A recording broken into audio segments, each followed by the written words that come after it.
Yes, sir. We are live. We are live. Welcome back to another live session of the Advancing Audio Masterclass 2025. I'm so excited for this conversation that we're going to have today because the guest that I have today is internationally renowned.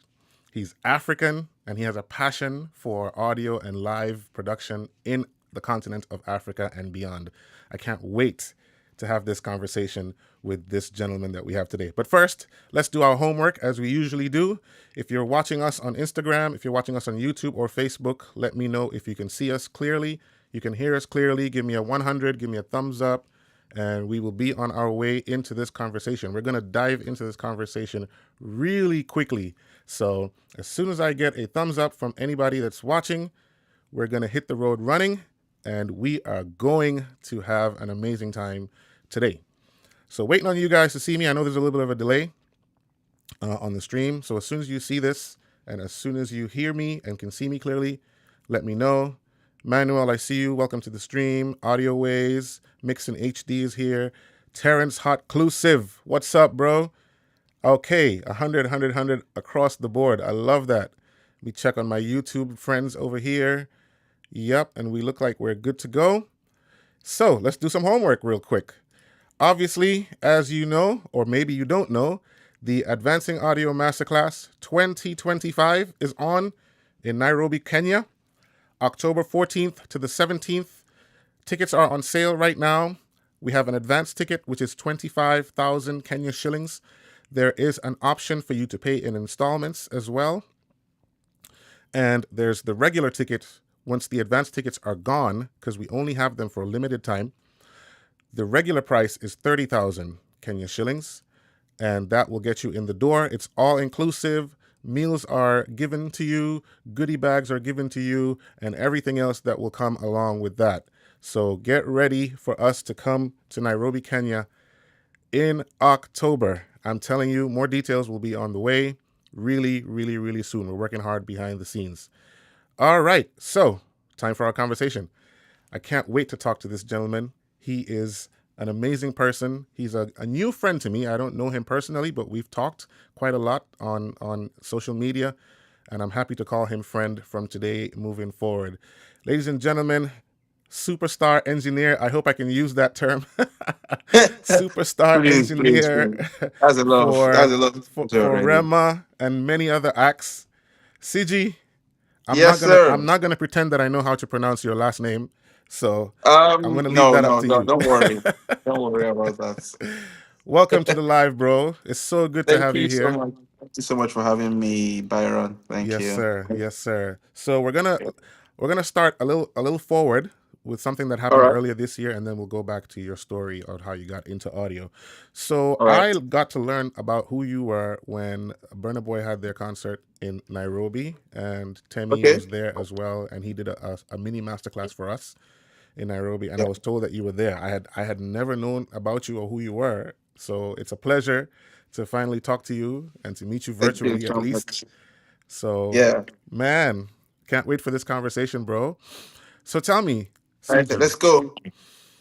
how did you get your start in audio? First of all, where is CG from? Where did you grow up? And how did you get your interest in audio initially? Shiji is proudly Yoruba from Yes, the Pepe southwest Boys. from southwest Nigeria.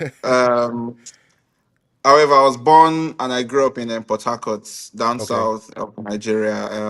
So that's where I was born. I lived most of my teenage years there because I did my secondary school in Port Harcourt, and then I went to Ogun State for my university.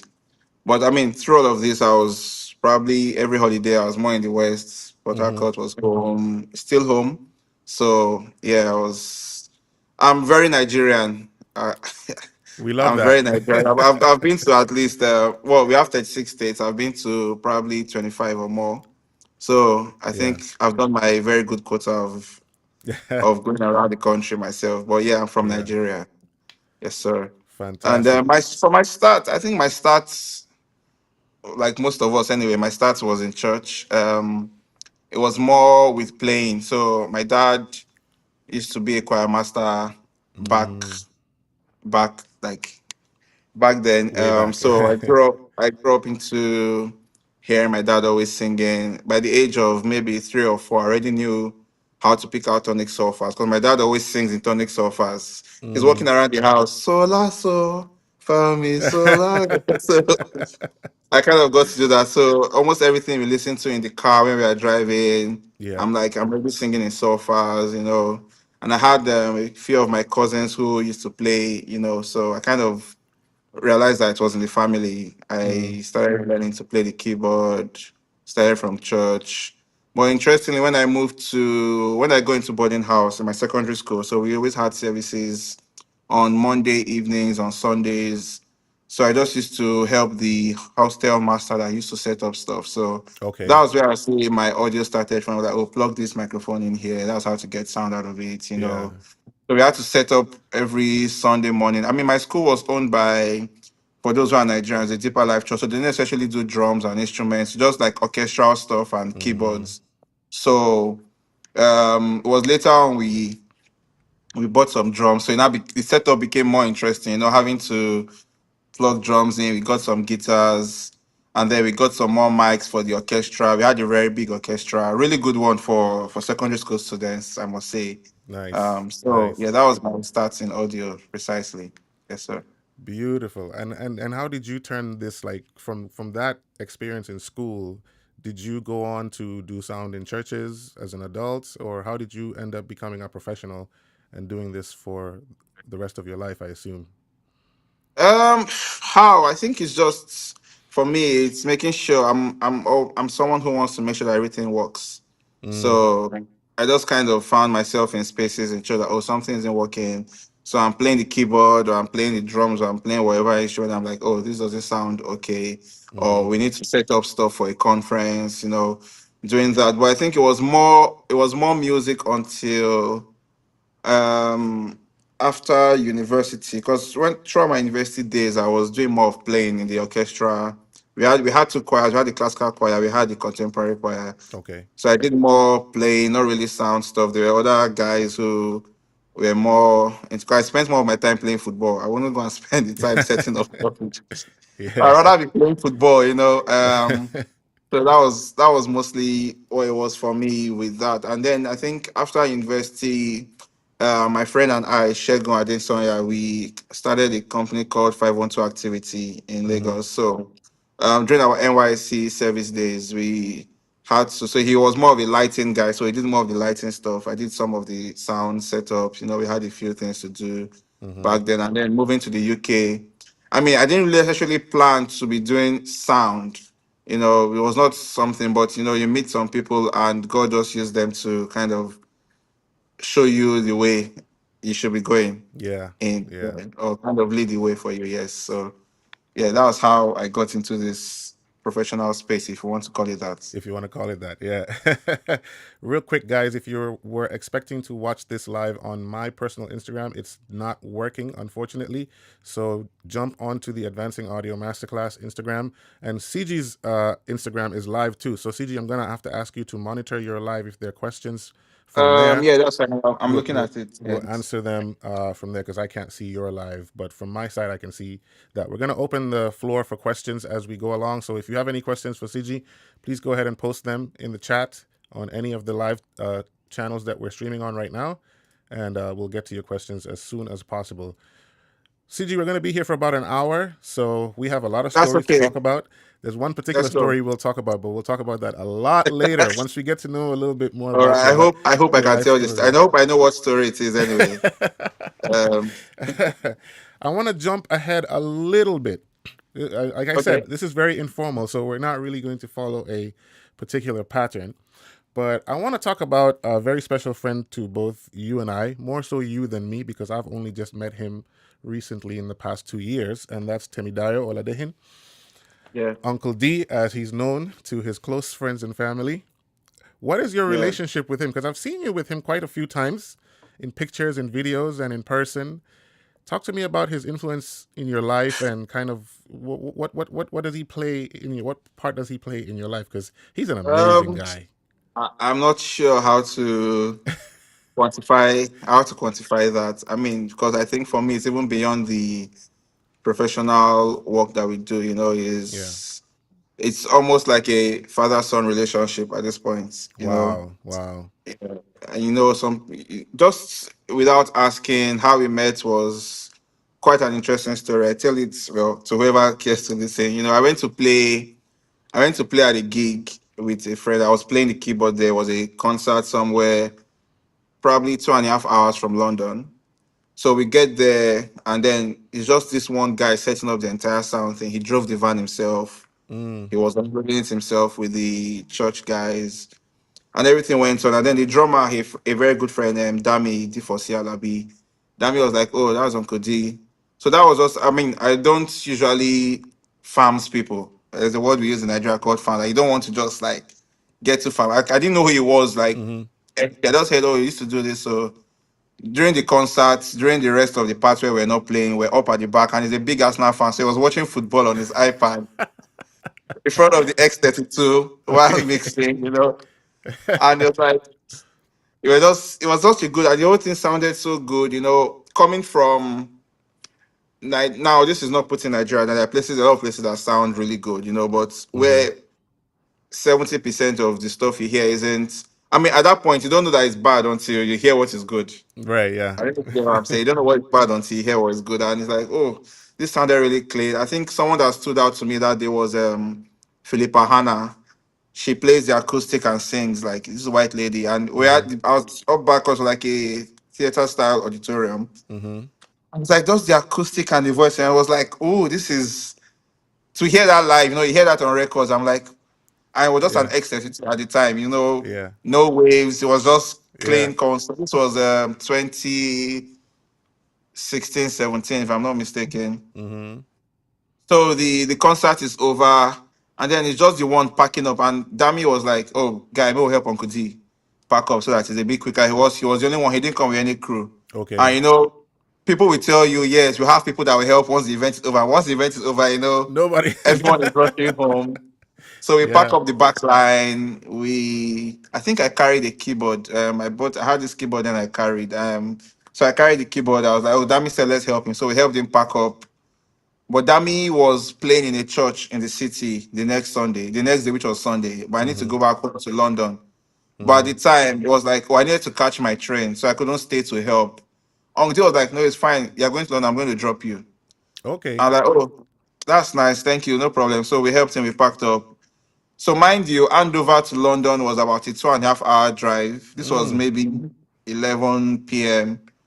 So we get to, I didn't know where he lived at the time. So it's later I just thought about this maybe a couple years ago that he drops me in London at my uncle's place where I was staying at the time, 2.5 hour drive. And then he had to do another hour's plus drive to his house, Wow. which he didn't need to do. Like, he didn't need to do that. So during the drive, I was really tired, but I was like, this guy is driving, I can't sleep. So we Yeah. just got talking random stuff, and then we got talking about, church, the spaces, how we got into the UK, and I found out that we had like similar stories. And just from then, we just kind of picked it up. So even when I had to make some decisions outside of the music and all of that stuff, Mm-hmm. I called him. I'm like, oh, Kuti, I have this decision to make. What do you think? And he's like, Mm-hmm. oh, do like this. So it's like a big brother, big uncle, Wow. almost father-son relationship at this point. Yes. Uncle D, an amazing guy. He really, I mean, I've not met him either in person, but we've talked quite a lot over social media through Coleman's and the Burner Boy camp. For those of you who don't know who Uncle D is, he's a Burner Boy's front of house engineer and production lead. You guys should follow him on Instagram if you can. He's got great advice for engineers. We're gonna jump Yeah. right into some questions, CG. I have a question here for you. This Okay. is from Confam Charlito. Would you advise studying audio engineering in university? Do you think that that's a good way to go? I'll advise studying anything you need to do. To be Yeah. honest, it's never going to be wasted knowledge. Never going to be wasted knowledge. It might seem too theoretical, but at some point, it's going to make you a standout person. And you have a more detailed knowledge of stuff that everyone just knows by. For example, I think a good comparison would be musicians that play by ear, and Mm-hmm. those can actually read sheet music. But most of them too can identify notes by ear, but So if you can learn it, it's a plus. If you go to school for it, you learn the science behind some of these things, the physics behind it. Yes, You can be mixing and you hear something and you like the science makes sense to you. It's easier for you to solve the problem. So if you need to go to school to study that, it's never going to be a waste. I think you should totally do it. I agree. I agree. I'm very glad that you mentioned problem solving because a lot of what we do as audio engineers is is solving problems throughout the entire gig, especially if you're Exactly. at monitors. All right, keep your questions Exactly. coming, guys. CG, do you have any questions from your side as yet? I have a question here. It says Fourier or Waves? What's your go-to and why? I've never tried Fourier. I'm planning to go into warehouse Monday and try it, but for now it's still Waves. Yeah, For now, yeah, Waves is the go-to for now. Why? That's the only one I've used between two of them, so that's my why. I exactly. can't say.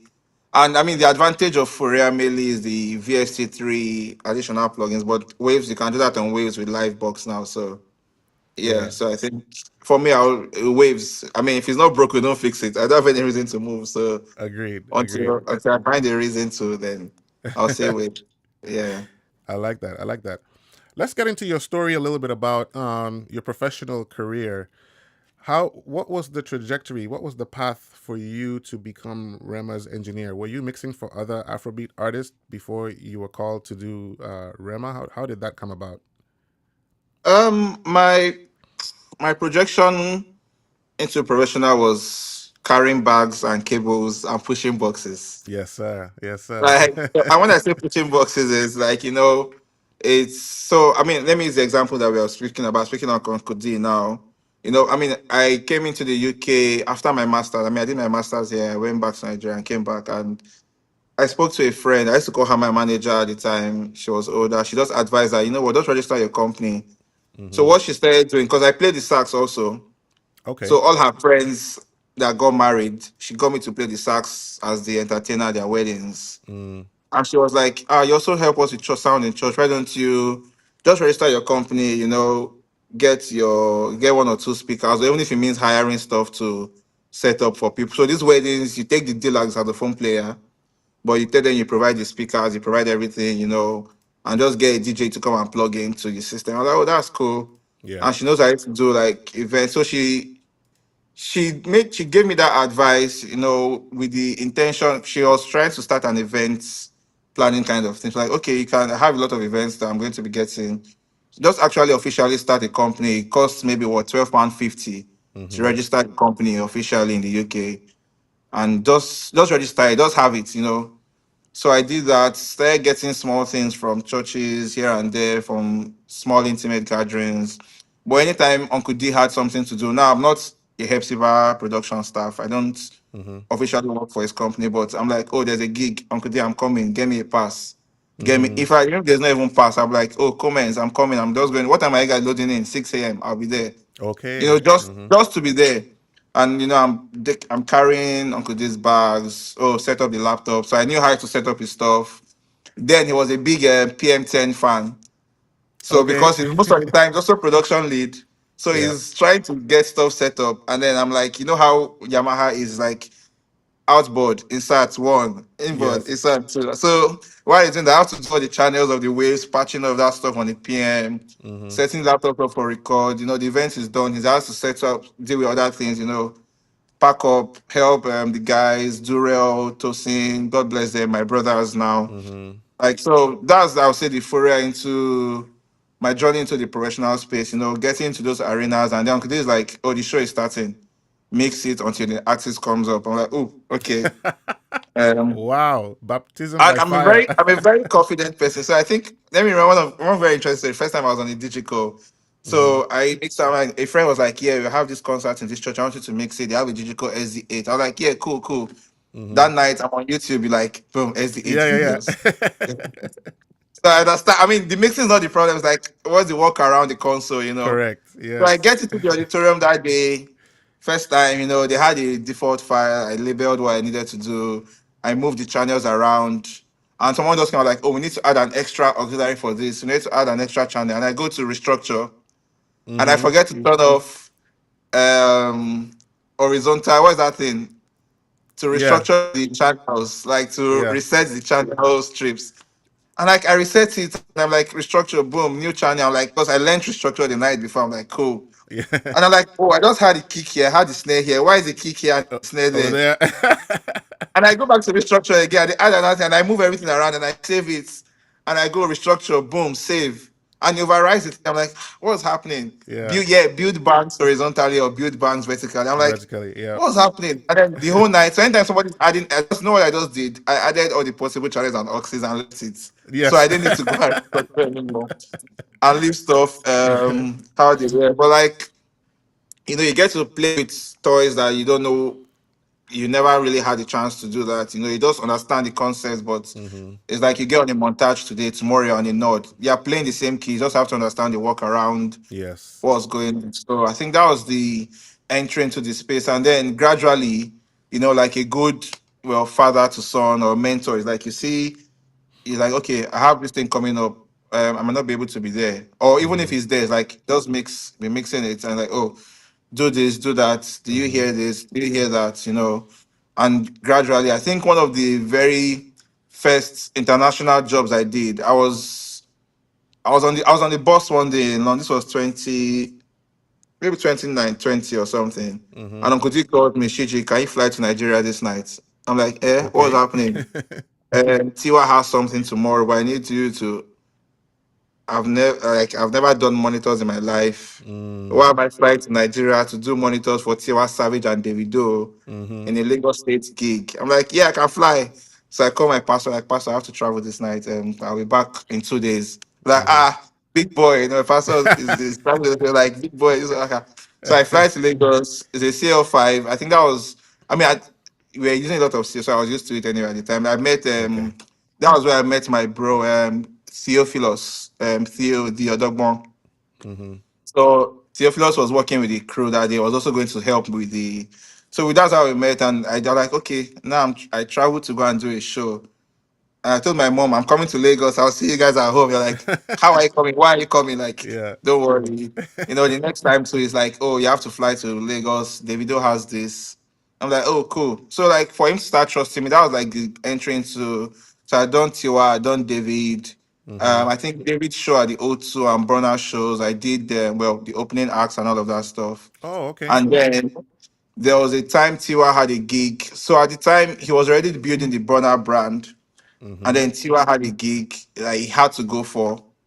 And it was like three or so festivals. And he was like, Shiji, I'm mixing FOH for Burna at these three festivals. Then the band Mm. was there. I was like, okay, he sent me the show file. And just thrown into my first ever festival. But Wow. luckily Burna was the headliner, so we had changeovers. We had Okay. we had sound check. Yeah. So and Tosin and Durrell comments, they really helped me through like, oh yeah, we make sure everything was working. Hmm. So yeah, I did Burna for two or three festivals. This was 2022 or Okay. so. Okay. And then a few other times he just puts me onto some artists that maybe he's unable to do or any of the guys can't go. Because and the one thing I really love about him that he respects the fact that I was engaged with some other things. So Hmm. it's always like, oh, can you do like, just in a way, and only like if he's very critical Yeah. before he has to call me for that. So that's how I go into the space. Yeah, so gradually, I think in 2022, I got a call. I mean, I knew the MD, so he was a friend, Hmm. but I got a call from Femi Bello to Okay. do Rema at Brixton. So Rema had two nights at Brixton, 2023, I believe, 2022, 2023. Had two nights Hmm. at Brixton. So I did those two. So that was the first time I did Rema. And then yeah, the call for this came. Uncle D also put me on this one that okay, they need someone permanently, and Nice. he puts me onto it. Yes. I mean, there's obviously he saw something in you from the first time you met. Maybe he saw that you're a hard worker, you're honest, you're humble, you're willing to learn, and he's put you in all these positions to succeed. I mean, I hope one day we can have him on this live where he can tell his side of the story because man, he has stories for Okay. days. Yeah. So I'm glad you mentioned your parents for a second. So I want to ask you a question as a Nigerian. I know you Yeah. you got your degrees and everything. Were your parents ever questioning your career decision, or were they okay because you already got your degree? bless them. I won't say they question. They never really directly questioned it. Let me put it that way. Okay. Why I say that is because I've always done music since I was a kid, and they enabled it. You know, they bought Mm-hmm. me instruments, keyboards. I had drums at home. I had guitar. I had saxophone. I had the trumpets. Through secondary school, I had like I don't know how many times because we were still children. I buy one today in the name of washing the trumpets. The water spoils the valves. They have to buy a new trumpet.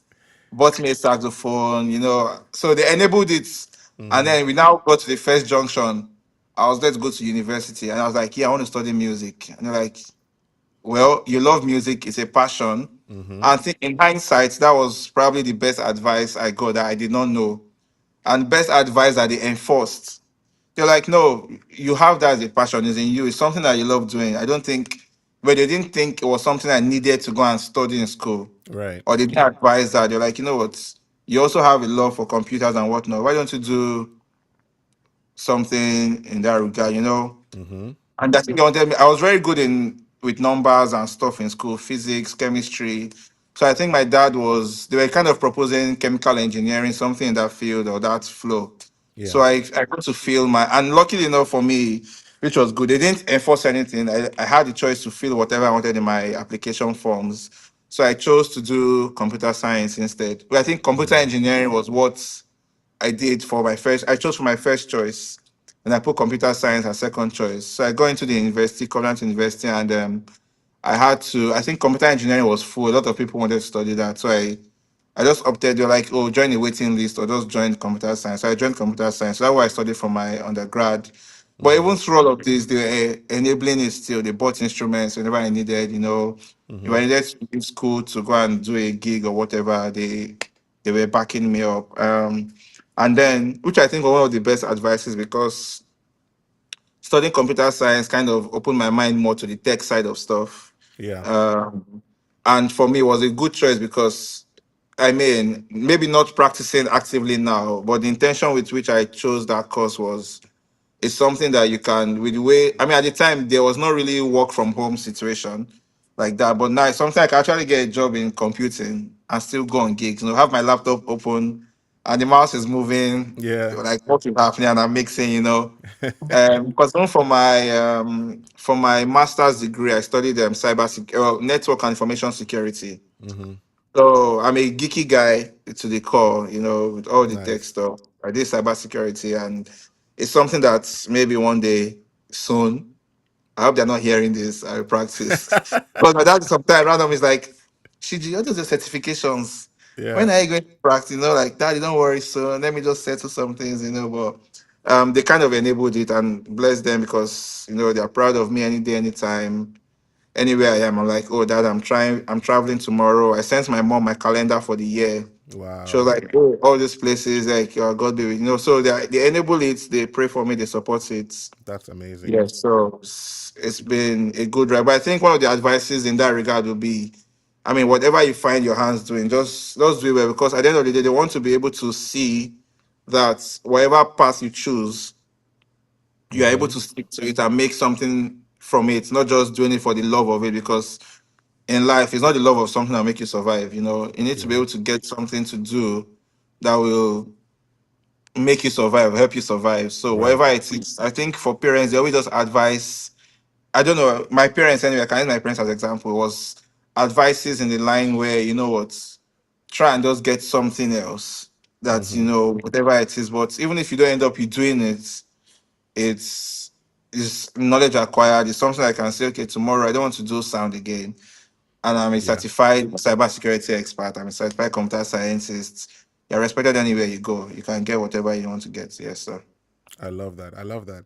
Someone said, Ume said, computer science guys are taking over. I agree because in our industry, like we're slowly shifting from being audio engineers to IT experts at the same time, while still doing audio. So I agree with you on that, Ume. Bolu, Bolu, my guy. Bolu says, hey Siji, do you know Cole Ukari? Am I saying his last name right? Yeah, I I know. hope. I know. Yeah. UK. He Yes, said, I know. Kill. can you, That's my brother. yeah, UK. He's a good friend of mine. Yeah, He doesn't live too yeah. far out from me, actually. He's like, can you get him to do an interview with Barry? Leave Bolu alone. He's just trolling. He wants UK to do an interview with me because we've been having an argument about that for some Yeah. time. Um, Someone is asking if this will be saved on YouTube, Byron. yes, so this is going to be replayed on YouTube immediately after the live is over. It will be available, Okay. so you can be able Yeah. to go and watch it at any time. Anytime, Yes. anytime. We have some comments about Um, the YouTube University. Everyone says, yeah, no okay. one really talks about how much we use YouTube as a crash course to do our gigs. That's true. Yeah, YouTube That's true. saves, if someone asks you, you can just say yes. Just hopefully, but before you say yes, make sure you have 5G network. So they're like, yes, and you're like, Especially how when you're on to? site. How do you do this again? Okay. Boom, boom, boom. Yeah, I know how to do it. I'm coming. I need to pick a phone call. And that's okay. Oh my days. I want to paint a picture for you real quick because Okay. you've been under the wing of Uncle D for a while. He's put you in positions to succeed. He's put you in festivals. He's put you in stadiums. You mentioned the O2 Arena and things like that. But you yourself, as Siji, you've done Madison Square Garden. Correct me if I'm wrong.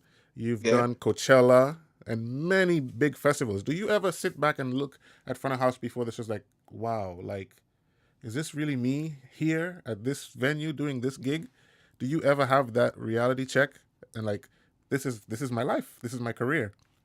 Um, I think that happens before. That happens before the show, before I get into the space, Mm-hmm. or maybe when the date is announced. That's when that happens because and not to someone, well, maybe how my parents also trained me is like wherever opportunity I get, I probably have prepared for it or prayed for it. So Yeah.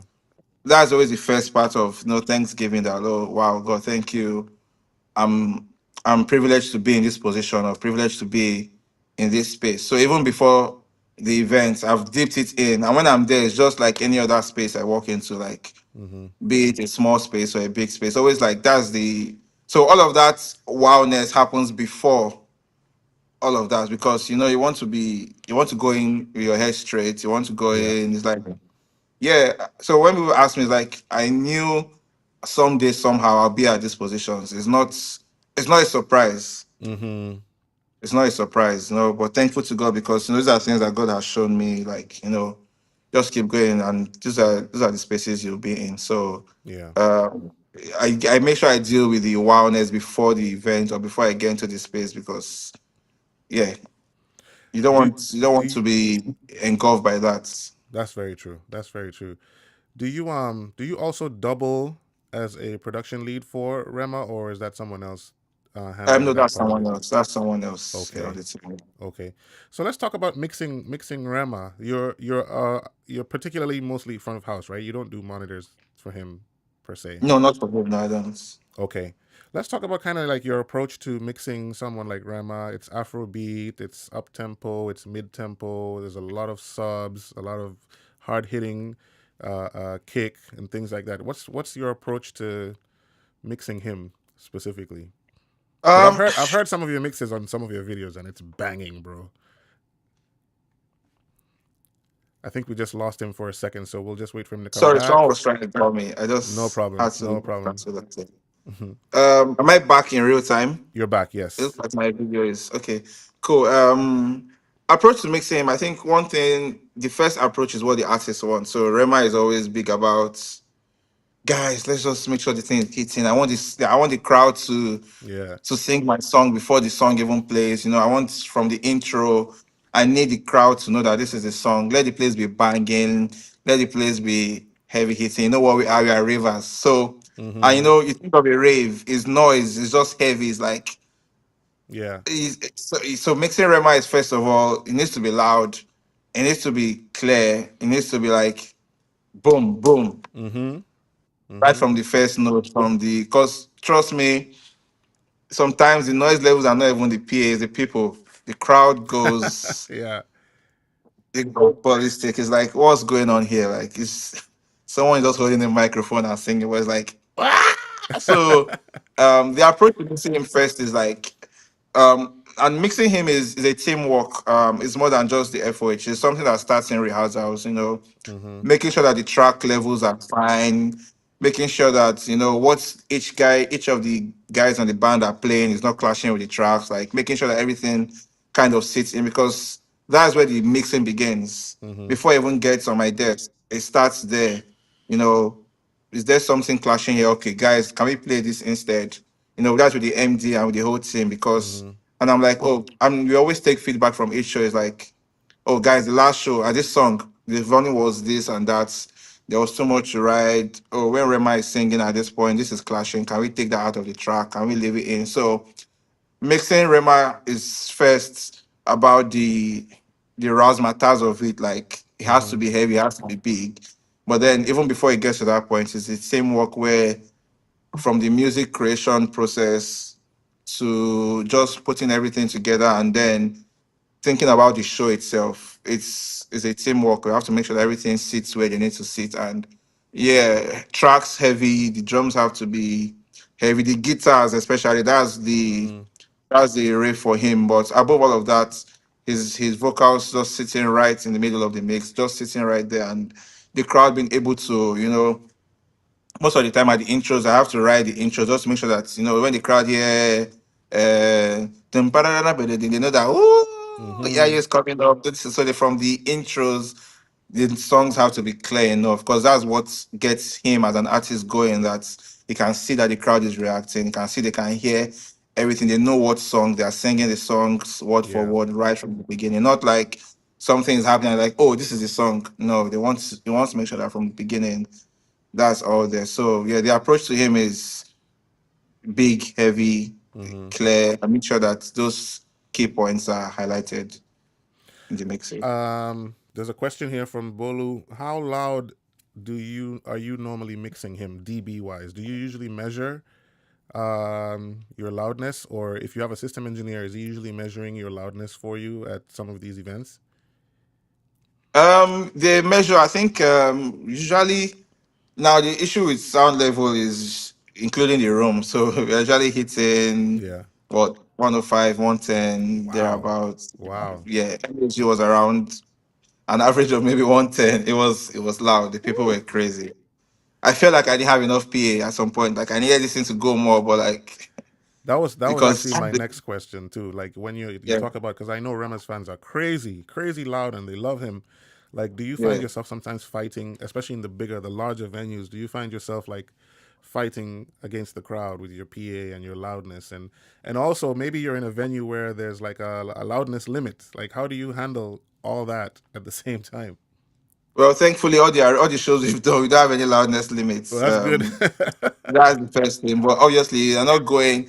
You don't want to go too loud where it's cringy to the ears, but you also don't want to stay too low that the crowd is singing way over the PA. Yeah. So it's about finding a sweet spot where you can hear the PA clearly. I mean, for me, that's what I do. Make sure I hear the PA clearly, Mm-hmm. but also make sure the crowd can hear themselves singing like word for word. The energy in the room is like contagious for everyone in there.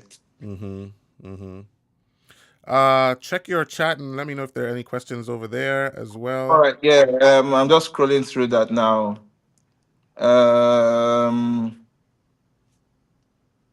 All right, so okay, next question is by Fredo. Fredo, silly guy. He said, "Have you ever jumped on lighting if you're bored?" No, I What? haven't. I don't know anything about control of lighting. All I know is I'm like, yeah, that's cool. I'm like, Yeah. yeah, Jason, go on. That looks good. So Good job. I don't jump on lighting. No, no, I have nothing to do with lighting. Is there any question? Okay, there's no other question directed at me anyway. Okay. That's Yes. fine. I have some more questions for you from myself personally. All right. So there's a question. I think I missed that. Someone said, Okay. "How have you been transitioning from one point to another, and what lessons have you learned from those transitions?" Mm. Well, but if you can give better clarity on that question, like transitioning.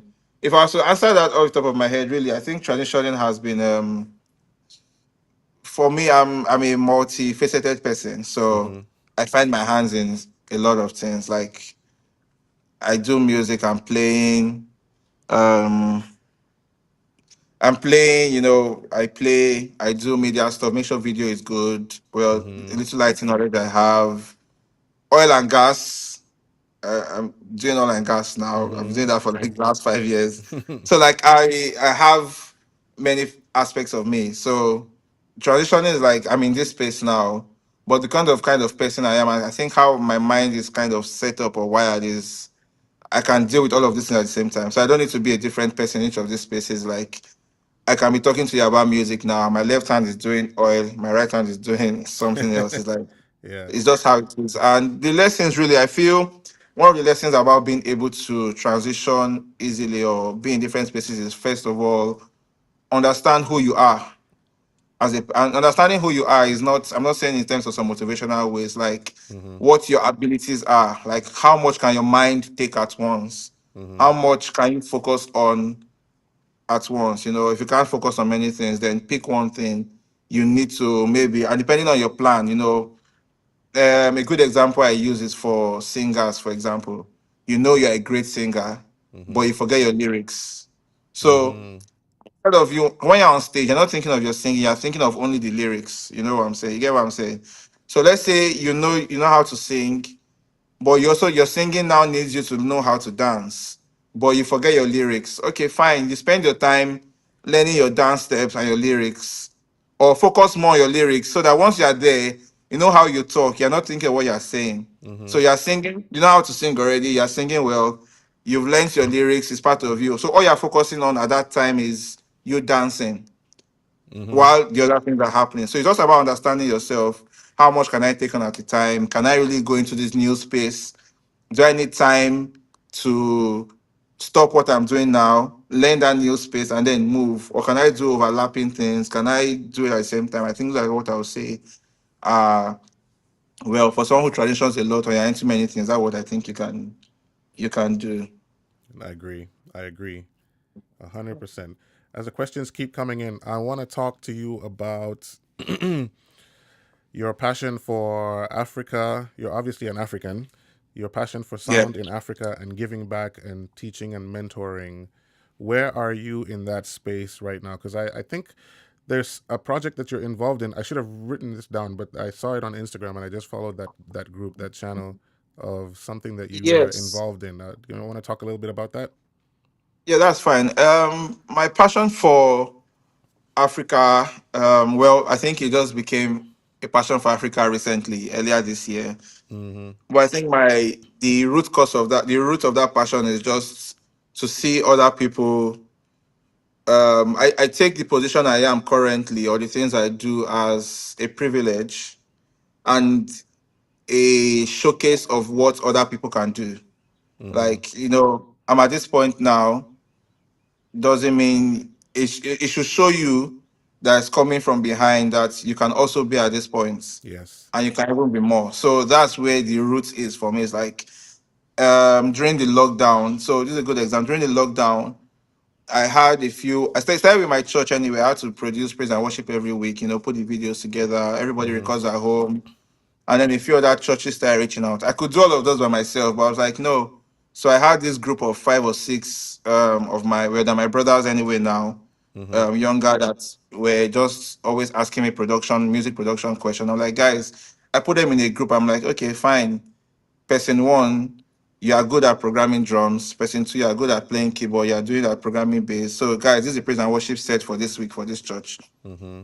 This is how the arrangement should go. Verse one, verse two. You guys work it out. So one will produce, the other one will play the drums. And gradually they started getting stronger and just growing. So it's like for me, it's being able to hold someone else's hand the way my hand was held Yeah. and be like, you know what, whether you like it or not, you're going to have to come up. Yeah. So that's the main or the background of the vision I have.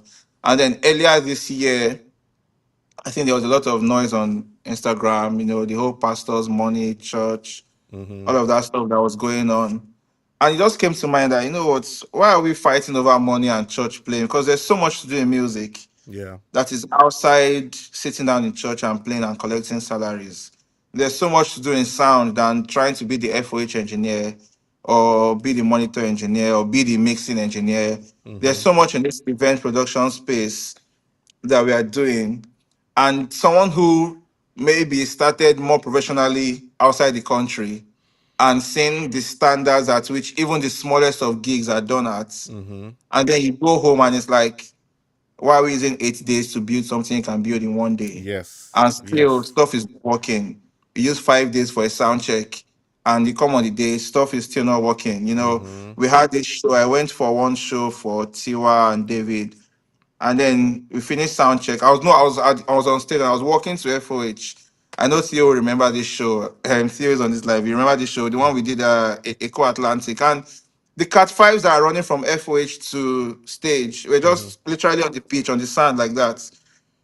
And this was sound check. I felt maybe that was just sound check. When they had done everything is working, bro. The show was on, and people were just in the open thing, and they were like anybody could have just snipped any of those things, and the show is Oh my over. gosh. And then they had this VIP area that had like water. So they created like mini pools. Mm-hmm. It's a VIP area, so they had like small bath size like pools with tables and chairs and an umbrella. But like through all of that, they had like lights, all those glowing lights lighting up the Mm-hmm.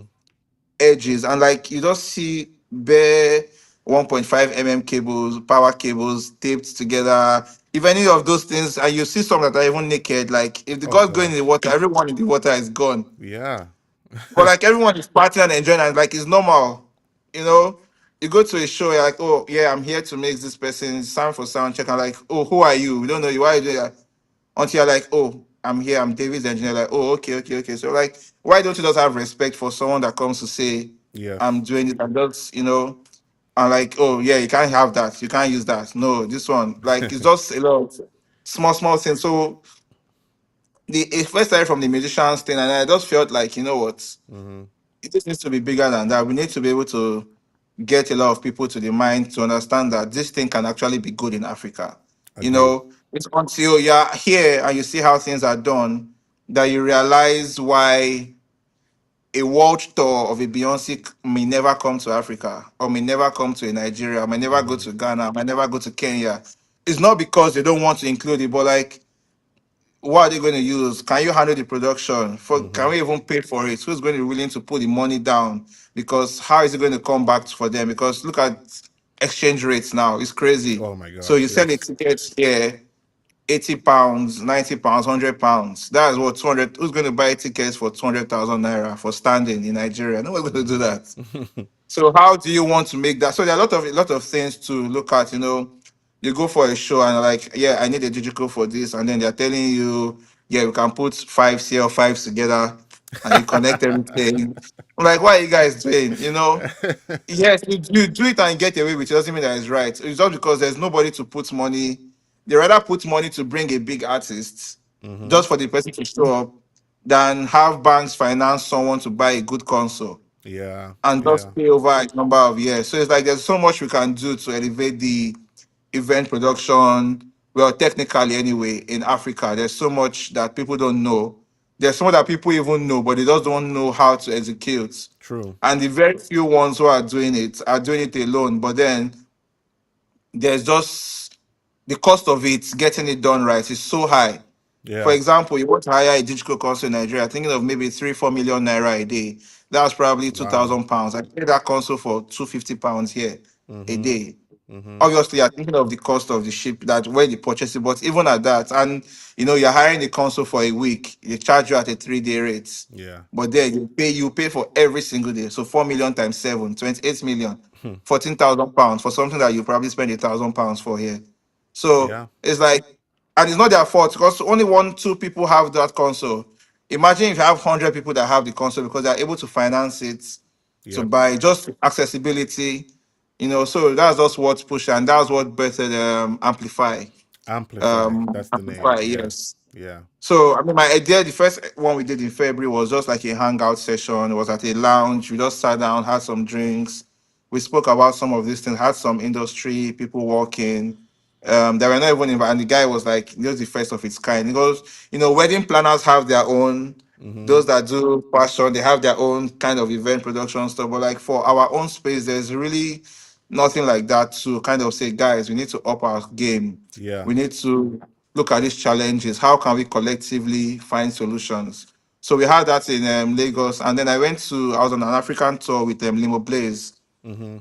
And I was like, why not just gather the guys in Kenya and let's have a chat also. So we had one also in Nairobi, like 200 or so people came out for it, and it was just a lovely chat, seeing how the ecosystem there is Yes. similar to Nigeria, but like it's also a bit different. At least it's like the same issues are everywhere. It's like we Yes. need to Yes. really collectively find a way to, because there's so much with tourism, with music. Because imagine Chris Browns, the Beyonces are touring. If you have a good promoter in Africa, you make that you're in for some good money. Oh If yeah. you're able to get things right and get these guys in. So that was like the idea behind Amplify. And we're having a big conference this August 12th to 13th in Lagos. We're just announcing speakers now. We have a Mm-hmm. few of the guys who are getting it right, a few of people to just even sit down. We'll have some keynote sessions, we'll have some Mm-hmm. panels just to discuss some of these things. And I think the day two has some technical workshops and like stuff just to kind of help, because I think it's beyond just talking about the challenges. It's about Yeah. showing also that, when you have things like this is how to go about it, this is how to try and achieve the best results. So guys, you can follow amplify.com on Instagram. Yes. Yes, please do. Please do. That's a very passionate project. It's very similar to what we're doing here as well at Advancing Audio Masterclass on the eastern side of Africa. One day in the future, we should be able to collaborate and make a difference on the entire continent. It's not just Yeah. we Why shouldn't just not? only be talking about South Africa, South Africa, South Africa. And shout out to all the South Africans who are here or not here. We love what you're doing. You're setting the standard, but we want that to be uh, duplicated across the entire continent because I think it's time. Yeah. I think it's time for us to up our Time. No, production it's game. time. It's time. I mean, Yeah. before COVID, things were looking really, really good for Africa at the time for production. And now things kind of slowed down and it's slowly starting to pick up again. Yes, it's So, picking up here. Because I yeah. mean the number of talents is crazy, and that's coming out of Africa. Like every day Yeah. there's a new artist everywhere, small, big. But then what they know is what they see from their predecessors, Yeah. You just feel like, yeah, I don't turn up for sound check. I come in with my shades. I just come in, I'm like, yeah, I need this. And like, it's like you're just learning bad habits. Because artists also need to learn some of these things. Why is it important to have sound checks? Why is it important to have rehearsals? Mm-hmm. As a label or as a promoter, why is it important to pay for production rehearsals for your team? Because they want to just get things right before the actual day. Why is it important to just schedule? Don't just think of those things as afterthoughts, and make sure that the generation coming behind, they are able to know that. I was having a conversation with one of our tour drivers in the States, and he said you see an average American kid Mm-hmm. maybe grows up with their parents taking them to concerts of their favorite TV characters or wherever. Mm-hmm. So from young, you are seeing your artists deliver stellar performances, and you Yeah. grow up demanding those things, and you want to become like them, and you're like, oh, I have to put in the work. These guys put in, but then we don't necessarily have those kind of examples. Thankfully, some people are changing the game now. Yeah. Bronner, Rema, they are showing you that production is important. They're showing you sound checks are important. They're showing you rehearsals are important. Going around with a team and just having to sell that to people, and then hopefully those coming up can see this, and labels can respond by putting the money in where it Yes. matters. So that's the whole idea behind the project that we are working on now. I love it. I love it. The future is so bright. I'm excited for the future of production in Africa, and whatever we can do to help, we'd be happy to together. I know it's almost time for us to go, but we're gonna have a few rapid fire questions, guys. Run your questions in the chat for Siji. Siji, I have a couple questions for you. Yeah, Does hits me. Rema? Do you have? Are you guys using for his vocal? Have Are you guys using anything special? Is he using a specific capsule? Did you have to convince him in terms of changing capsules or things like that? Kind of walk me through his vocal process. Um, it's been a journey, to be honest, because with more shows, consistency, you kind of find out lapses, and you play around with different options to get to where you are. I think one of the major challenges we probably initially had was finding the right capsule Mm-hmm. that suits him. He likes to hear himself like he would in the studio, but then with the Mm-hmm. noise from the crowd, noise walking around stage, you know, struggling with all the bleed into his capsule, and he's not really. I mean, until it maybe gets to the middle of the show, it's not like a heavy hitter on his vocals until it gets like in the middle of the show. Mm-hmm. But then having the clarity you want. So we've played around different capsules, the V7, the 58, a Mm-hmm. KSM9, the 87. So we won't try the lyrics. We've tried Yeah. the Austrian audio one also. We tried that in Lagos. So yeah, I mean, you are still. I think we found somewhere to sit in, but we are still making sure that we tweak things until it's as perfect as it can be. Yeah. Yeah, so that's it. There's nothing special, no special outboards for his vocals or anything. It's just all Yeah. in the box for now. So yeah, Okay, that's that's great. probably it. Is he an artist that likes to come out into the crowd sometimes, or if there's like a thrust, does he like to come forward and Because perform? if there's a trust, he mostly lives there. I mean, depending on what the production directs, anyway. Mm-hmm. But yeah, definitely, you can't really control where an artist decides to go because Yeah. sometimes, depending on the moment. But yeah, wherever the stage is he pretty much covers the perimeter, the area of the stage. He pretty Mm-hmm. much goes everywhere to interact. So, I mean, never leaves the stage, but within that, he's always, yeah, he uses the stage really well. Yeah. And where you sit now as the front of house engineer, I'm assuming Digico is your preferred console for Rema at the moment. Yes, Digico is the preferred one Okay. because of the ease of just doing stuff on the fly in shows Right. and just the flexibility of it. Yes. Have you played with the new update with the mustard source expander and different plugins that they've Uh, added? not yet. Me neither. I'd I rather haven't do I that haven't today seen it as yet. of first. I haven't no, but I think Yeah. those things are mostly with monitors. Is They're more beneficial. Well, anyway, for monitors where you can do individual stuff or individual mixes. At Yes. front of house, we just want to make sure the show gets on because Up and running. Yeah. the crowd pays some money. I just want to see the artist perform. Yeah. Yeah. It's a great sounding show. If you haven't seen Rema live, please go and do that. And if CG's there, go say hi to him. He'll be happy to see Yeah. you Come say hi. if you can get there. But don't disturb him when he's mixing, please. Please don't. Ume says, CG, please take me out. What do you mean by that? You want to go on tour with him? Brian I Ondari can from send you the Kenya. addresses of the shows. Get your visa and your money There and you your go. tickets yourself. All right, last check for you, CG. Check your chat. Make sure there's no questions that we've missed. All right. So there's a few questions here. One of them is, what was your hardest show to make so far? Mm, Well, hardest show to make so far. I think one of the hardest, and it was because of so many factors, was Kenya. okay. The Kenya story, yeah, it was great. I mean, the first few minutes were tricky because I didn't get a console to like. I literally didn't have a sound check for that, and then the PA Wow. was in a weird position with the mic, and we had a V7 on that, I think. So it was just a bit. The Mm, first few minutes were tricky, and then because of the side field, a lot of things. But like it was the first maybe 15 minutes were a bit tricky for that, but I think mm-hmm. after that kind of settled in. I think most of the shows are pretty much same. So I don't really. I take it on as a challenge anyway. Any of them, I think most of them have been fine. No, no difficult one per se so far. Yeah. Yeah. Regarding that question, yeah. Um, I've got Another two question. questions here too, but go ahead. Okay, yeah. So this one is from KK. Sounds too good. What's the one common mistake that you used to do that you see other sound engineers doing? Hmm. Interesting question. Um, I can answer the second half, like mistakes that I think other people do, but I won't say mistakes that I personally made because I think I learned early on, more or less. I won't say a right way, but an approach that is much better. One of them is trying to fix things without even checking before fixing. I don't know how to put this now. It's like, Mm-hmm, you mm-hmm. know, there are so many things that could be pluses or minuses to mix. I think one of the most important things is a lot of engineers, first of all, haven't trained their ears well enough Yeah. to hear what's going on and to hear a possible solution or a Mm-hmm. possible cause of what is going on.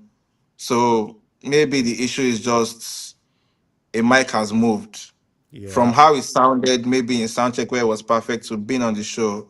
You should be able to tell the difference, but then you're now trying to EQ or cut or this and that, even before checking what might have been maybe such a simple reason why that thing is different. And it's like you feel something has gone terribly wrong. Meanwhile, it might just be something has moved. So I think what a lot of people need to learn, which I kind of learn also every day and improve on, is like investigation skills, like just being knowing where things were when it was seemingly perfect, Mm-hmm. and when there's a slight change to that, you're able to pick up that oops, something is wrong. And I think that really helps us in our shows, like with Rema, for example. Myself, the MD, and the monitor engineer always listening out for stories like, oh, I feel, guys, I think the guitar mic has shifted, it sounds weird, boom, I feel this. Yeah. So before, like, oh, can you get the guitars? No, I think the mic, like, so like it's just being able to identify when things were perfect and when they're seemingly out of that perfection, what could be the possible things before you start trying to actively make changes to stuff, Yeah. except you cannot make a physical change then. So I think it's just ear training to kind of train ears to a good point where you have you have A/B comparisons happening in your head even before you see them or you actually have a chance to have a feel.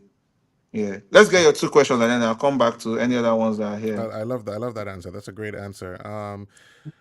Bolu is asking, what do you use on your drums, microphone wise? Is that your choice, or is it someone else making that decision, or is it a Is a collective team, decision? is a collective choice. It's a collective choice. Currently, we do the Sennheisers, the Okay. 904s, and sometimes the 98s. I'm not really fussy about mic choices on drums Yeah. because it's the drums are the more important thing, to be honest. So I'm not really fuzzy. I just try to make anything work. I'm not a, oh, it must be this mic. I mean, Yeah. for me anyway, it's maybe Yeah. because I'm not at the point where we have to create consistency and you hear a perfect difference. But if I was to pick, I would say probably the Shaw 98 ADs, especially for toms, Mm-hmm. the curved ones, the Yes. 98 Yes. ADs, Yes. yeah. Yes. I love those. Those are good. The 91s any day for kick-ins. Mm-hmm. Um Kickouts, not too fuzzy to be honest. 52 or the Sennheiser, what's it called now? Is it 601 or something? I Yeah. can't remember what the Sennheiser. But I the forgot. G6 Yeah. actually is also good. The G6 is good. For the snares, 57s for starters, any day, anytime. Anytime. Consistent. Because those guys can flog that in anyhow and then it will still work. Yes. Yeah. So overheads, the 414s or 214s will be the go-to anytime. And then Mm-hmm. maybe the SERNs or 4400s are also really, really good. They Mm-hmm. have Mm-hmm. this spice to them, yeah. Are you guys using any triggers on drums at this point? I do for for the bigger shows, for just for gates and stuff, Okay. nothing else really. No Okay. triggers. Nice. It's all natural sounding, yeah. Who's Rama's monitor engineer?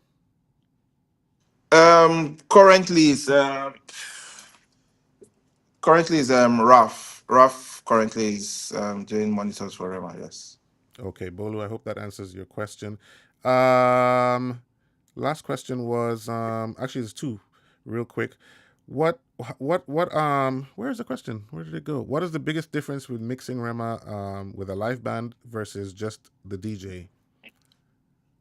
Um, the difference is maybe 70 odd channels I was and gonna say five the same thing. channels. Yeah. The MD did a good job to make sure that the band sounds good in the stuff. So yeah, that's the major difference because his vocals will always be his vocals. He actually sings, the mic is on, Mm-hmm. he gives the same energy. Yeah, and yeah, I think that's the major thing. And you have just less things to deal with. So it's arguably cleaner to deal with on the day. You don't really have much stress as you would with a live band and him going everywhere. Yeah. Mm-hmm. Mm-hmm. Mm-hmm. So that's the major difference. I think that's it from my side. From questions, if you All have right, any let more me on your check. side. If there's anything else here, Nothing else here, really. I don't think there's anything else on my end. I don't think I missed anything. No, I haven't. Great, great. Okay, so what's next for you in the near future? What projects are you working on? What's coming up for you that you Um, can talk about? It doesn't have to be something that you can't talk about yet. no, that I can talk about really is pushing, trying to build Amplify. Really, I think that has been a. Mm-hmm. I think is important that we do it early, or we start it early and good enough and quickly enough, and get as many people as exposed to the idea of it, because I think Yeah, it's like you said, there's the African music scene, show scene, production scene is back up on the rise. yeah. There are so many Afrobeats has taken over. I don't want, it's not even taking it, that's taken over, So we have so many artists that we are yet to discover, even though that have been discovered still that are going to be coming up, doing Mm-hmm. tours, wanting to travel the world, wanting to. So I think the earlier they know how things happen, how things work, and how things should work, and we create that kind of same thing in Africa, we'll be proud of touring Africa, showing the Yes, best standards, and even going outside Africa, still maintaining those standards, being able to maintain those same things that we see abroad. So I think that's the major thing I'm kind of working on for now. you know Nothing, what? I nothing. would love to once we get off this live, shoot me those dates. I'd love to see if I can make it, if I can attend, um, That would be great. just Yeah, to I'll shoot you. support, I'll just shoot to you the show some links. Yeah, support. That would be awesome. yeah, I'd love to do that to yeah. Thank you. That for would be you good. guys. Thank you. Yeah. Okay. So just checking to make sure we don't have any more questions. Yeah, no Josh, I more see on. you. Josh from Uganda. Thank you for joining the live. Everybody that's on here, thank you so much for joining the live, man. Thank you Where can people guys. Thanks follow for you guys? joining. Where can people follow you if they want to follow your career on social media? Um, Instagram mostly, Shiji Ewedemi.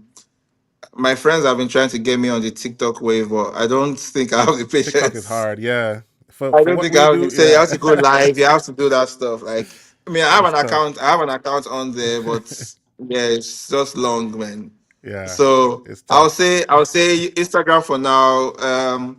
On Twitter, I just scroll. I mean, I Me hardly too. ever say anything. I scroll and retweet. And just Twitter is a news app now. I just want to know what's going on in the world. Yes. But same handles everywhere. Shijeru Demi on Twitter, Shijeru Demi on Instagram, Hmm. same on TikTok, same on YouTube. I want to see if I can possibly build that also. Just I have a theory I want to try from show in some shows, but again, the craze of the setup and getting things ready in time, You're and telling me. it's like I want to Yeah, do this and not just for the sake of, it's tough. just for sake of real time. People can see how it works real time. I just like not for show or anything in that regard, Yes. really. Yeah. But this is what actually goes on in the show, in the rehearsals. So hopefully we can get some stability and start being able to be more flexible with our time and get some of those things going. That would be amazing. That would be amazing.